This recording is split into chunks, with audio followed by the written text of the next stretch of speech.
Propos des uns et des autres, et notamment Frédéric Incel, qui est géopolitologue plus exactement. Il était invité ce matin de Dimitri Pavlenko sur Europe 1. Que dit-il du nucléaire iranien ?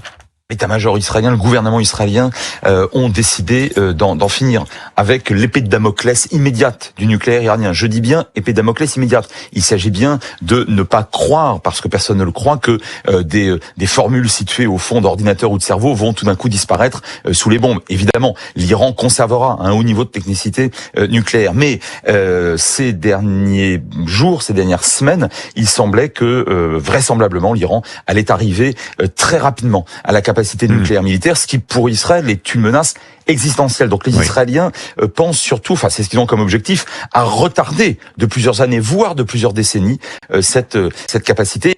Alors ça nous renvoie directement au dernier rapport de l'Agence internationale de l'énergie atomique.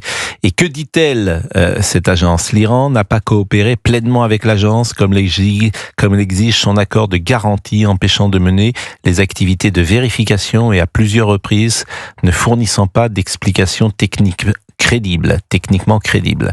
Le pays n'a pas communiqué les matières nucléaires et les activités liées au nucléaire dans 3 emplacements. 3 sites non déclarés.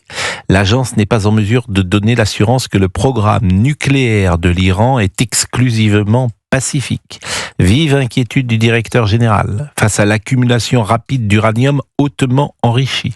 L'Iran est le seul État non doté d'armes nucléaires au monde à produire et à accumuler de l'uranium enrichi à 60%. 60%, c'est un seuil proche des 90% nécessaires pour fabriquer une arme nucléaire. Et depuis le 16 février 2021, l'agence n'a pu vérifier avec précision le stock total d'uranium enrichi de l'Iran. Pourquoi le pays a enlevé tout le matériel que l'agence avait installé sur son territoire pour mener ses activités de surveillance.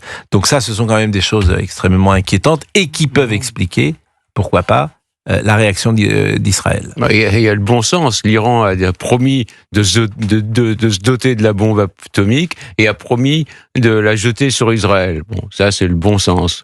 Il y a 2 mois, j'étais à une réunion avec... il y avait un ancien président de la République et le fils du Shah d'Iran.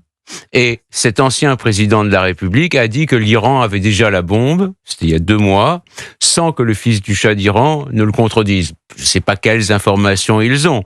Et il y a quelques jours, chez vous, sur CNews, il y a un de vos chroniqueurs qui est intelligent et avisé, qui a dit qu'il avait des informations remontant à 5 semaines de la DGSE, que l'Iran avait la bombe, c'est-à-dire une bombe. Maintenant, est-ce qu'ils ont armé la bombe, la transporté, etc., c'est peut-être pas la même chose, mais en tous les cas, ils sont ou au seuil, ou ils ont déjà une forme de bombe qu'ils pourraient envoyer. Donc, Israël n'a pas anticipé le 7 octobre, Israël n'a pas anticipé la guerre de 73 où Israël a failli être détruit. Il vaut mieux agir préventivement, même si Le Monde, Libération, France Inter et Clémentine Autain ne sont pas contents. Je vous propose d'écouter une deuxième fois Frédéric Incel, géopolitologue, invité ce matin par Dimitri Pavlenko sur Europe 1. Ce que craint Trump, comme la peste, c'est que perdu pour perdu, le régime islamique d'Iran cherche à tout casser, et y compris les installations pétrolières saoudiennes, et pourquoi pas d'ailleurs émiraties, puis surtout à bloquer la voie de navigation commerciale fondamentale du Golfe. Et là, ça coûterait très cher. Absolument. Et ça coûterait très cher à tout le monde, et surtout aux Américains. Autre voix, celle de Mohammad Ahmadinejad, qui est l'ambassadeur de la République islamique d'Iran en France. Il était ce matin sur France Inter. Qu'a-t-il dit ? Nous ne sommes pas en guerre contre l'Israël, mais notre pays et notre peuple est victime d'une attaque unilatérale sur une base tout à fait sophistiquée, illégale et légitime, qui est une guerre préventive. Donc, l'Iran était dans l'obligation de la défense, selon la loi internationale, selon la charte des Nations Unies. Donc, il y a eu une agression très grave sur la dignité des Iraniens. L'ambassadeur de la République islamique d'Iran en France a également dit qu'il n'y avait pas de rapport entre la bombe atomique, qu'elle soit proche, et ce qui s'est passé ces dernières heures. L'accès à la bombe atomique était hors de notre agenda pour toujours, a-t-il déclaré. Mais faut-il le croire? Point d'interrogation. Alors on est en ligne avec quelqu'un qui nous a appelé régulièrement ces dernières années et qui habite Ashdod en Israël. Il a 3 enfants, c'est Jérémy. Il a fait son alia comme beaucoup de Français juifs. Je rappelle que l'alia, c'est ce mot hébreu qui signifie ascension, mais qui est surtout un synonyme de retour symbolique, parce que nombre de juifs français ont quitté ces dernières années le Val d'Oise, la Seine-Saint-Denis, parce qu'ils craignaient pour leur vie. Et ils vivent aujourd'hui à Tel Aviv ou à Netanya. Et j'ai entendu ce week-end un ami qui me disait qu'ils se sentent davantage en sécurité à Tel Aviv sous les bombes que lorsqu'ils traversent la Seine-Saint-Denis. C'était un témoignage qui faisait froid dans le dos. Bonjour Jérémy. Bonjour Pascal, comment allez-vous ? Et vous ? Bon, moi, j'ai pas beaucoup dormi, mais on tient le coup. Tout est fermé, les écoles sont fermées. Là, vous avez 3 enfants, les écoles sont fermées. Le pays est sous clé. Alors exactement, toutes les écoles sont fermées. Donc moi, j'ai mon grand qui est dans un collège privé à Jérusalem, qui est chez sa maman, et il peut pas aller en cours. Et ma femme, elle, qui est à la maison avec les 2 petits, et puis c'est assez compliqué parce que les crèches, les garderies sont fermées, alors il faut les occuper, et surtout il faut pas leur faire sentir de panique. Il y a une angoisse bien sûr, mais est-ce qu'il y a une fierté également, parce que c'est quelque chose qui revient beaucoup. J'ai eu beaucoup d'amis qui m'ont rapporté ce sentiment de fierté, des gens qui sont en Israël, qui évidemment n'ont pas envie de quitter Israël, quoi qu'il arrive, même pendant quelques jours, et qui veulent être sur place pour vivre ce moment-là.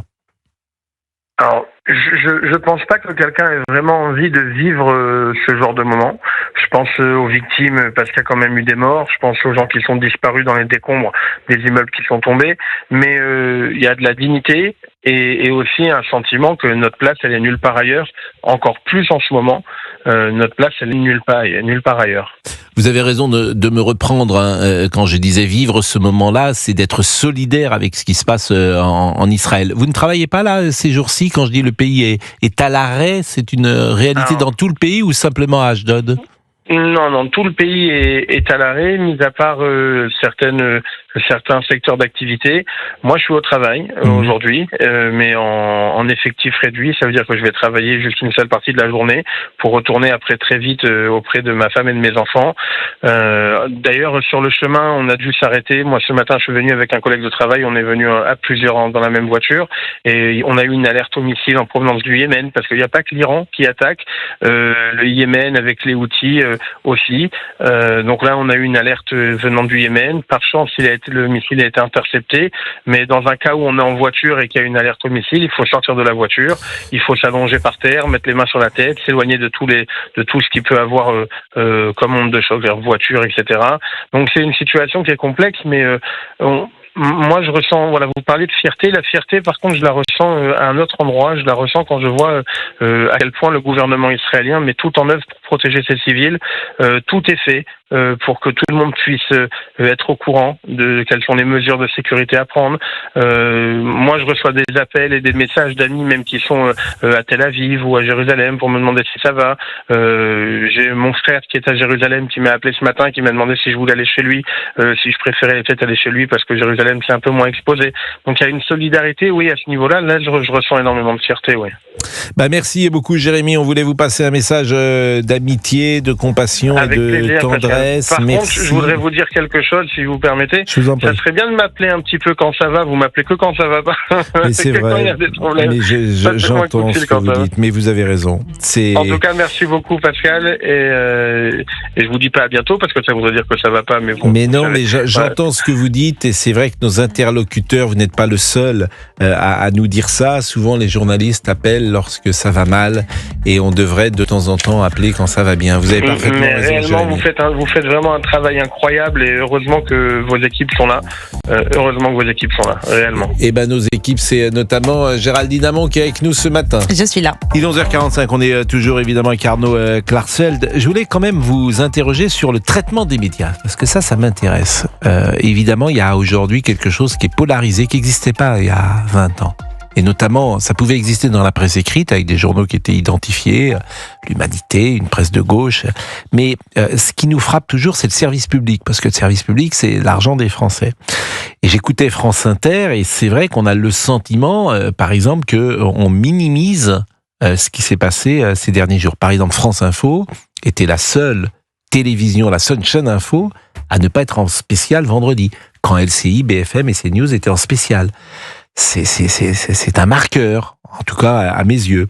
Et je voulais vous faire écouter sur France Inter, il y a une dame qui s'appelle Agnès Levallois, elle est enseignante à Sciences Po. Alors tous ces gens-là sont toujours présentés comme des enseignants, hein, bien évidemment, mais il me semble qu'il y a un point de vue qui est un point de vue de parti pris. Écoutez ce qu'elle dit. La communauté internationale considère que Israël a le droit de se protéger, alors que c'est quand même Israël qui a attaqué l'Iran. Et donc, à partir de là, il peut peut-être obtenir de la part de Trump les fameuses bombes qui lui permettraient d'aller au-delà et donc de toucher ces infrastructures. Là, il y a un point d'inquiétude, me semble-t-il, qui est réel. C'était un prétexte tout trouvé, me semble-t-il, par Netanyahou pour profiter de cela, attaquer, détourner les regards de Gaza et empêcher finalement la reconnaissance de l'État palestinien. Donc vous avez une dame qui est enseignante à Sciences Po, je le répète, détourner le regard de Gaza, qui voit une forme de manipulation. Alors elle a le droit là aussi de dire ça, moi ça me gêne pas, mais la question est toujours la même, d'où tu parles? C'est un peu le complot. Avant c'était l'extrême droite qui tenait ses propos, l'extrême droite qui aujourd'hui n'est plus l'extrême droite, et aujourd'hui c'est l'extrême gauche, c'est-à-dire que Israël, un petit pays de 9 millions d'habitants, tient par la laisse Donald Trump et un pays de 350 millions d'habitants avec 30 000 milliards de dollars de PNB. C'est-à-dire, ils veulent voir dans les Juifs ou dans Israël, avant c'était les Juifs, maintenant c'est Israël, celui qui gangrène le monde. Et ces paroles de cette dame ou les paroles d'autres que j'entends dans le service public sont à peu près similaires à ce que tenait Drummond avant, et on remplace le mot juif par le mot Israël. L'antisémitisme a muté de juif à Israël et l'antisémitisme a muté de l'extrême droite à l'extrême gauche. D'ailleurs, je suis jamais invité sur le service public depuis que j'ai fait mon service militaire en Israël. Ce serait péché presque de C'est-à-dire que vous n'avez jamais été sur France Inter, sur France Télévisions? Depuis que 20 ans, pratiquement jamais. C'est-à-dire qu'il y a des émissions le soir? Si, ils sont obligés parce que on a joué un rôle historique. On est dans les cours d'histoire. Avec mes parents, on est dans les cours d'histoire pour lycéens. Les lycéens qui passent le bac sont obligés d'étudier mes parents, le rôle de mes parents dans la mémoire. Et moi, j'ai joué un rôle dans le procès Papon, dans le procès de Touvier, dans les grands procès. Donc parfois, comme ils ont montré le procès Papon ou le procès Touvier à la télé. Mais sinon, sur Israël... Et dans des émissions de direct, par exemple, non, ce soir, jamais invité. Il y a C'est à vous, Anne-Elisabeth. J'ai jamais été invité, alors que bon, il y a la famille juive la plus connue en France, c'est Klarsfeld, où mes parents, grand croix de la Légion d'honneur tous les deux, dans le dictionnaire, dans les cours, jamais invité, et uniquement par parti pris. Bon, c'est triste, hein, ça me, dans un sens, si j'y pense, ça me fait un peu de la peine. Quelle époque, par exemple, de Léa Salamé ne vous a jamais convié? Jamais. Ça, je trouve ça, ce que vous me dites est extraordinaire. Et non, alors que je ne l'avais pas formalisé, alors que pour c'est tout quand vous même dire. la famille juive la plus connue en France. Sans doute. Eh ben jamais. Bon, il est 11h49. Écoutez ce que dit également Armin Arefi, reporter au Point. Ça, c'était samedi sur France Inter. Il y a une volonté aujourd'hui de Benyamin Netanyahou, qui est le maître du jeu dans la région, de faire ce que bon lui semble. Mais la question est de savoir s'il va véritablement arriver à son but ou si, au contraire, ça ne va pas pousser l'Iran à aller véritablement vers la bombe pour sanctuariser son territoire. Bon, là aussi, c'est un point de vue. Bon, il est reporter au Point. Là, c'est pas un point de vue, parce que il dit... c'est, disons, l'intervention israélienne qui va obliger l'Iran à vouloir prendre la bombe atomique. Alors que, bon, c'est établi que l'Iran cherche à obtenir la bombe atomique. Donc là, c'est pas un point de vue, c'est de la désinformation. Et puis, je voulais vous faire écouter Christian Chenot, journaliste Radio France. Il était samedi sur France Inter. L'Iran se considère en état de légitime défense. C'est-à-dire que c'est l'Iran qui est agressé, pas l'inverse. Et ça, c'est le point de vue de Téhéran. c'est le point de vue international. Bon, les trois étaient interrogés en même temps sur France Inter. Il n'y a pas vraiment de paroles contradictoires.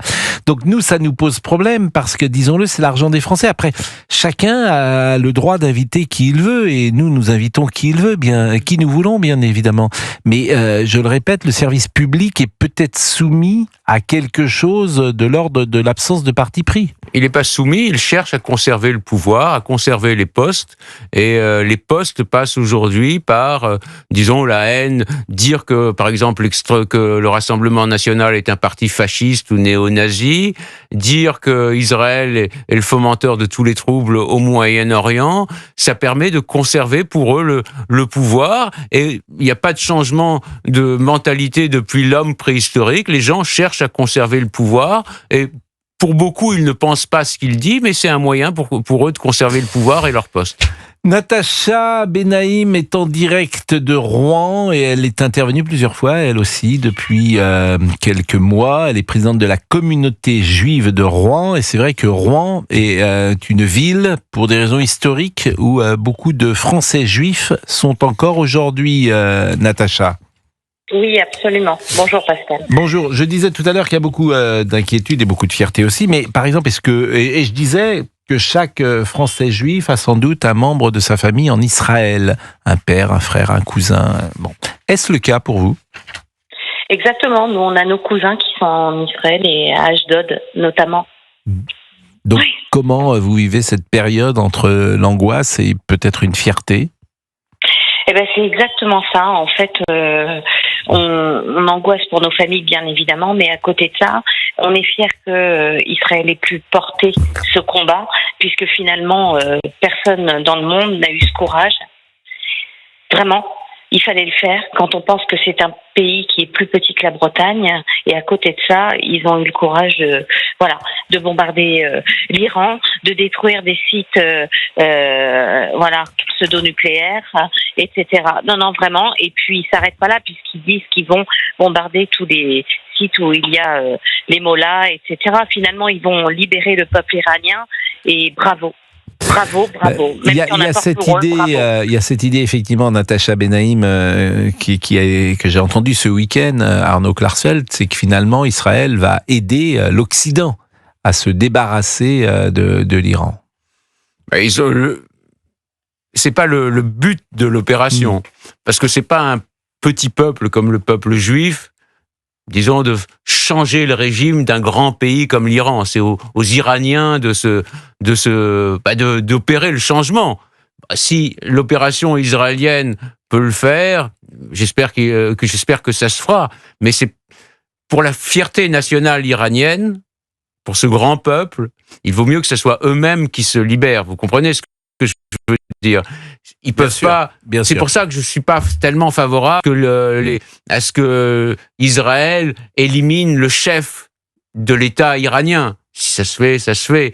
Mais Israël est un petit peuple. Il veut vivre en bon voisinage avec ses voisins.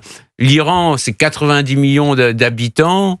C'est aux Iraniens de se prendre en main s'ils le peuvent pour opérer ce changement, et c'est pas à Israël de changer le régime. Si les Américains le font comme ils l'ont fait au Japon, mais les Américains, c'est un continent. Israël, c'est tout petit, c'est comme l'Île-de-France, quoi.